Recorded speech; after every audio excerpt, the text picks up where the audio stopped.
कि पाकिस्तान हुकूमत और कौमी ख़जाने में रेवेन्यू कैसे ज़्यादा से ज़्यादा जमा किया जा सकता है और इस सिलसिले में रियल स्टेट सेक्टर का क्या किरदार है। देखें जी, रियल स्टेट सेक्टर इस वक्त पाकिस्तान में सबसे ज़्यादा मजबूत शोबा है, जिसके साथ बहुत सी सनतें वाबस्ता हैं और सबसे ज़्यादा सरमायाकारी भी इसी में आ रही है। अब जब हुकूमत ने एमनेस्टी स्कीम के तहत इस सेक्टर को बहुत सी मराहत का ऐलान किया, तो उसके साथ ही बाहर से तरसीलात ज़र भी बढ़ गई। जो हमारे पाकिस्तानी बैरून मुल्क आबाद हैं, उन्होंने पाकिस्तान में जदाद के सिलसिले में सरमायाकारी को यकदम बढ़ा दिया, जिससे पाकिस्तानी मईशत को बहुत ज़्यादा इस्तेहकाम हुआ। और कल जब परसों बजट पेश हुआ तो उसमें भी ये बार बार बात की गई कि तरसीलात ज़र ने कौमी ख़जाने को बहुत ज़्यादा फ़ायदा पहुँचाया, बजट की तैयारी में बहुत ज़्यादा मदद दी, हमारे ज़र मुबादला के ज़खायर बहुत ज़्यादा बेहतर हो गए। ये एक हकीकत है कि रियल स्टेट सेक्टर में बहुत ज़्यादा आमदन है और यही वजह है कि बड़े बड़े कारोबारी इदारे, बड़ी बड़ी कारोबारी कंपनियां अपने दूसरे कारोबारों को छोड़कर इस कारोबार में इन्वॉल्व हो गई हैं। अब बहुत सी इंजीनियरिंग कंपनीज हैं, बहुत से ऐसे इदारे हैं जो टेक्सटाइल मिल ओनर्स हैं, दूसरे कारोबारी ताजर हैं, वो सब इस सेक्टर में अब इन्वेस्टमेंट करते हैं और वहाँ काम करते हैं। ये सेक्टर की कामयाबी की सबसे बड़ी वजह है। इसी सेक्टर से हम देख सकते हैं कि इस वक्त इस सेक्टर को सिर्फ इस हद तक रेगुलेट किया गया है कि इससे कैसे मंजूरी देनी है या लोगों की जो एक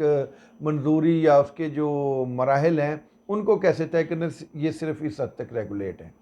LDA, CDA, ज़िला councils, TMAs, corporation, cantonment board सिर्फ इस हद तक किरदार अदा कर रहे हैं।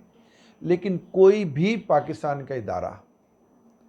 चाहे तकसीम बिजली की तकसीम कार कंपनियां हैं, चाहे मुतलका अदारे में मुतलका इलाकों के वासा है, चाहे वो अदारे हैं जो ज़िला कौंसल, तहसील कौंसल हैं उन्हें कंट्रोल करते हैं, सीवरेज के मामलात हैं, इन सब को कंट्रोल करने के लिए और इनसे बाद में क्या सिस्टम चल रहा है, कैसे चल रहा है, उसको रेगुलेट करने के लिए कतन कोई इदारा मसरूफ़ अमल नहीं है। मसलन अगर मैं आपको एक छोटी सी मिसाल देता हूँ, लाहौर में लेस्को बिजली की तकसीम कार कंपनी है। कानूनी तौर पर लेस्को की हदूद में कोई भी सरकारी, निजी इदारा घरेलू, सनती या कमर्शियल कनेक्शन देने का मजाज नहीं है। अब अगर आप प्राइवेट हाउसिंग सेक्टर में नज़र दौड़ाएं तो वहाँ आपको ये पता लगेगा कि तमाम हाउसिंग सेक्टर वाली कॉलोनियाँ बिजली के मीटर भी आज खुद दे रही हैं, बिजली की तकसीम कार कंपनियाँ भी बनी हुई हैं, वो लोगों से आज खुद बिजली भी के बिल भी इकट्ठे कर रहे हैं, वो लोगों को जुर्माना भी कर रहे हैं इस मद में। यानी आप हैरान होंगे कि इस मद में हाउसिंग सोसाइटीज़ अपने ओरिजिनल जो प्लाट पे उन्होंने इन्वेस्टमेंट की है या जो ज़मीन बेच के उन्होंने मुनाफा कमाना है, उससे कहीं ज़्यादा मुनाफा कमा रहे हैं। 15-15 साल, 20-20 साल से उन्होंने लोगों को लूटा हुआ है। एक आम जो वापड़ा का यूनिट 15 रुपये में पड़ रहा है, वहाँ जब हम ख़रीदारी करने जाते हैं उन सोसाइटीज़ में देखते हैं तो वो पता लगता है 29 रुपये में। मैं लाहौर में भी कुछ दिन पहले एक छोटी सी हाउसिंग सोसाइटी का देख रहा था जिसके पास बिजली का सोर्स नहीं था, वो उसने अपना जनरेटर लगाया, वो 100 रुपये में यूनिट बेच रहा है लोगों को। कितनी बड़ी कलेक्शन, वो 35 रुपये PTV की फ़ीस की मद में वसूल कर रहा है। वो लेस्को के बिजली की डुप्लीकेट करके सेम वैसा बना के लोगों से पैसा इकट्ठा कर रहा है, लेकिन गवर्नमेंट को पता ही नहीं है। मुझे समझ नहीं आती कि हमारे ये जो इदारे हैं, मसलन अगर मैं इस वक्त लेस्को के हवाले से बात कर रहा था, लेस्को के मुतलका एरियाज़ के SDOs, एक्सियंस, SCs, चीफ इंजीनियर्स क्या कर रहे हैं, चीफ एग्जीक्यूटिव क्या कर रहे हैं, यही मैपको में हाल है, यही CDA में हाल है, यही KDA में हाल है, यही RDA में, यही GDA में, यही पेशावर डेवलपमेंट अथॉरिटी में, हर जगह पे यही हाल हो चुका है। लोगों को किस तरह लूटा जा रहा है, सिर्फ आप देखें, एक यूनिट जो मैक्सिमम गवर्नमेंट आपको 18 रुपए की दे रही, वो 29 रुपए तक भी बेच देते हैं। उन्हें कोई पूछने वाला ही नहीं है। अगर इस मद में अगर हम देखें जो 15-15 साल 20-20 साल से सोसाइटीज़ जिस तरह लोगों को लूट रही हैं, अगर उस मद में देखें और उन्होंने लोगों से जो इनकम टैक्स जमा किया, जो GST जमा किया, जो PTV की फ़ीस की, वो कौमी ख़जाने में गई ही नहीं। इसी तरह वो लोग जो प्राइवेट हाउसिंग सोसाइटीज़ हैं, जो पंजाब हुकूमत की सतह पे बात करें तो प्लाट की ट्रांसफ़र एक बहुत बड़ा मामला है।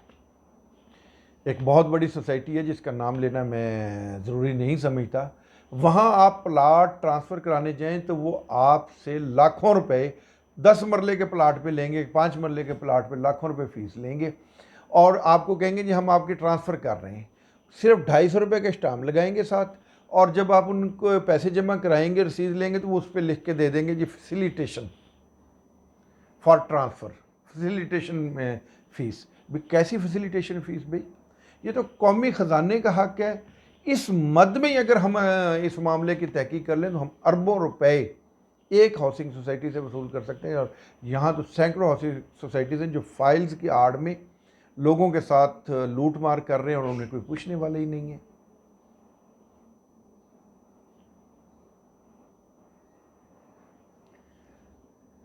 जी तनवीर साहब, इसी तरह